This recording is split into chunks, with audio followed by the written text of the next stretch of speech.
Hello everyone. In this video we will discuss another option for printing output in MATLAB, and that's in particular the so-called fprintf command or function. So suppose you have a script and you received some input from the user. Let's say x equals input, please enter x. And then you are doing some calculations. For example, the new x is sqrt of x plus 1. And then you want to display the result to the user. So we learned in a previous video how to use the desc command for this. But there is another useful one, which is fprintf. In fact, let me actually calculate another variable here. Let's say y equals maybe x squared plus 7. All right, and suppose I want to display the result of both y and x to the user. So we can use the so-called fprintf. So fprintf. The way it works, it actually takes two inputs. It takes one input, which is the sentence that you would like to write, including certain formatting, which we will discuss, in addition to the data that you will be displaying. So obviously, I'm trying to display X and Y. So that's the whole purpose of this. Then I need to put some message here to the user. So it will be the output.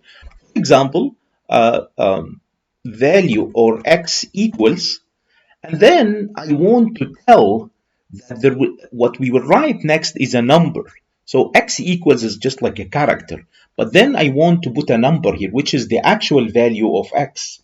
So I can reserve the place of this number by the percentage sign f. Similarly, I can put a comma here and say y equals percentage sign f. What's going to happen is that MATLAB will write x equals, and then it will replace percentage sign f with the first variable we have here, which is x. And then similarly, it will write y equals, and it will replace the other percentage f with the second variable here. Let's actually try to test this. If I hit run here, asks for x, let's say 4. And these are the results. So the results are x equals 3 and y equals 16. I can actually suppress the writing here because it's not needed after the input. So x equals 3 and y equals 16. So you might notice something a little bit annoying is that the prompt now, you see this prompt here, is now right next to what we have written. Ideally, the prompt should come in the next line. And in general, you want your next writing, whatever writing you will do, to happen in the next line. So to do this, which is equivalent to pressing enter on the keyboard, you might actually do this. You might go here and add the \n. And that means please move to the next line.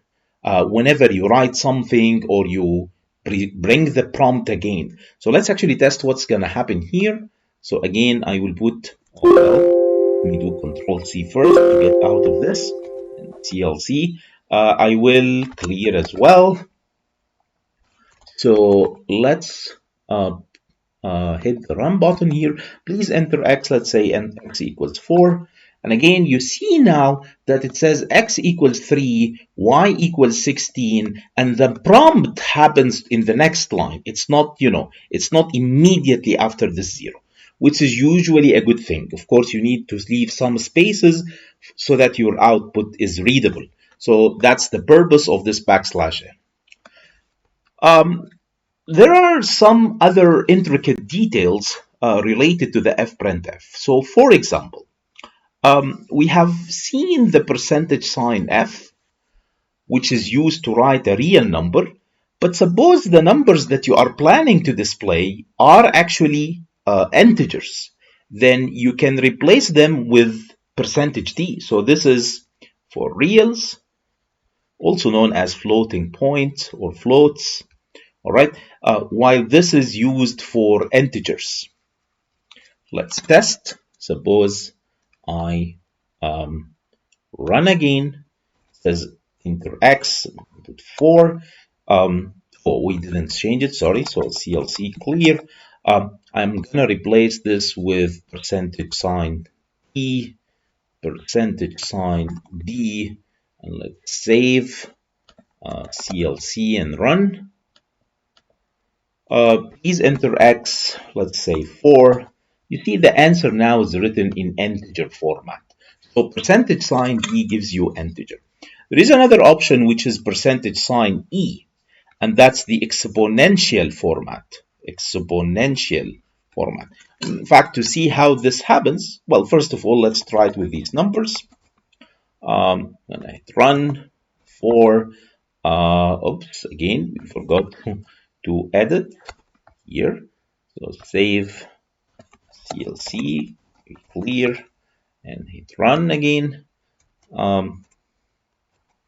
You see, it tells me it's 3 times e raised to power 0, and this is 1.6 times 10 raised to power 1.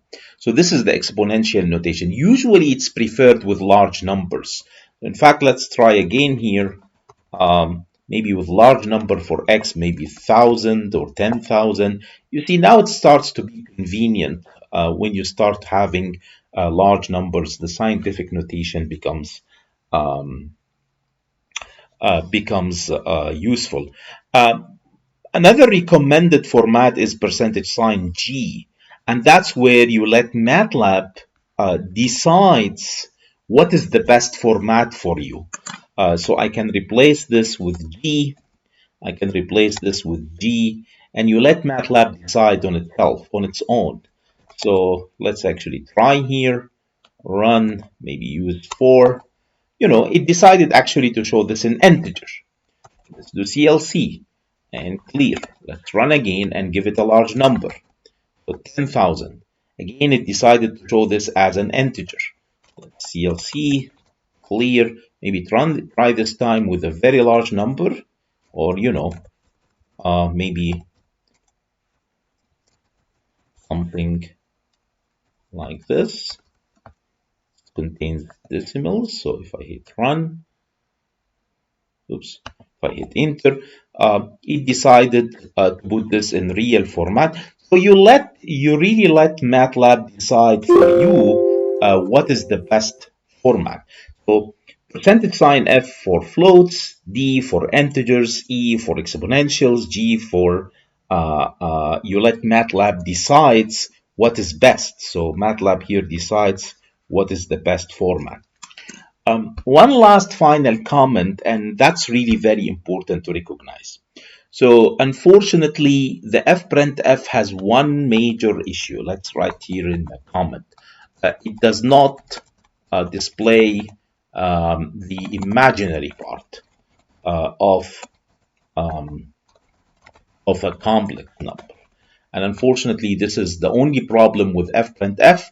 So if you are expecting your results to contain imaginary numbers, then you have to go to DISP. Otherwise, fprintf is very convenient in organizing your output as you wish. Let's actually test this to prove the concept. You see, there is a square root here. So let me try to take the square root of a negative number. I'm going to hit run. I put negative 5. You see, the results are completely wrong. It is really impossible that the value of x is just real. And in fact, to prove the point, let me remove the fprintf by commenting it out, and instead I will use disp x and maybe disp y. Displayed, which is the disp, doesn't have any issue with the complex. So with the complex, disp is totally fine. So let's actually run. I'm going to put negative 5 here. As you can see, the value of x and y are actually complex numbers, and unfortunately, fprintf sort of truncated the imaginary part when it printed things to the screen. So in summary, fprintf is another useful tool to print the output to the user, but you have to be careful. It gives you a lot of flexibility in organizing your output, But unfortunately, it's only drawback that it doesn't work properly with complex number. Thank you so much, and see you in another video.